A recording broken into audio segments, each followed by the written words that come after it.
Let's cross to Darwin now and catch up with the Federal Resources Minister Keith Pitt. Keith, thanks for joining us. I want to first ask you about the Beetaloo Basin, the gas reserves in the Northern Territory. A bit of contention about whether or not those resources are going to be actually exploited or not. There is a fair bit of opposition, I know, and certainly talking to Jacinta Price, she says there's a lot of money and jobs available, especially for Indigenous communities, if that resources project can go ahead. Chris, it's great to be with you from Darwin. I was out with Jacinta today, actually, and of course Damien from Lingiari out at MacArthur River, a mine up here that's, once again delivering for the Northern Territory in terms of the economy and jobs, and with a 24% Indigenous employment rate, would you believe? But on the Beetaloo, we expect that it could deliver up to 6,000 jobs for the Territory. It's that important. We know the world is looking for our gas. We're looking to ensure that as existing supplies deplete, because that's what happens in gas fields, they do deplete over a period of time, that we have brought through development. So we've got gas available. We can continue to enrich this country and its people and pay the bills. I mean, this is one of the fundamentals that we have to do as a government. That means we need money coming in as well as the money that goes out to pay for those essential services that everyone relies on.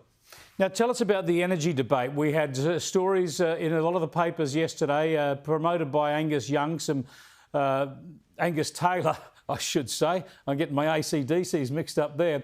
There was government modelling saying that Labor's promises on renewable energy, its big investment in transmission infrastructure, is going to add to household costs. There's been some economists today, reputable economists, saying that the savings Labor has promised are exaggerated. They won't deliver the same. So you've got sort of competing claims here. But the bottom line, though, isn't it, whether it's private or public investment, if there's tens of billions of dollars extra having to go into transmission infrastructure and the like, of course it's consumers who are going to have to pay for that.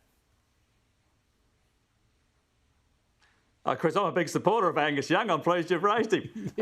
Fantastic. What a band. But look, back on the main issues. What you've outlined is exactly right. Let's just look at the facts. So the facts are these. If you build transmission in this country, you've got a regulated rate of return. That rate of return is paid for by electricity consumers. Rough and ready, transmission's about half of the current electricity price. If you build a big stack of additional transmission, well, it's got to get paid for under those regulations. And if we look at what they're proposing, and this is the nonsensical part of it, they're claiming they'll develop 600,000 jobs in this country. To give you an idea of just how hard that is, the entire resources sector that will contribute $425 billion to our economy has roughly 280,000 direct jobs and about 1.2 million direct and indirect.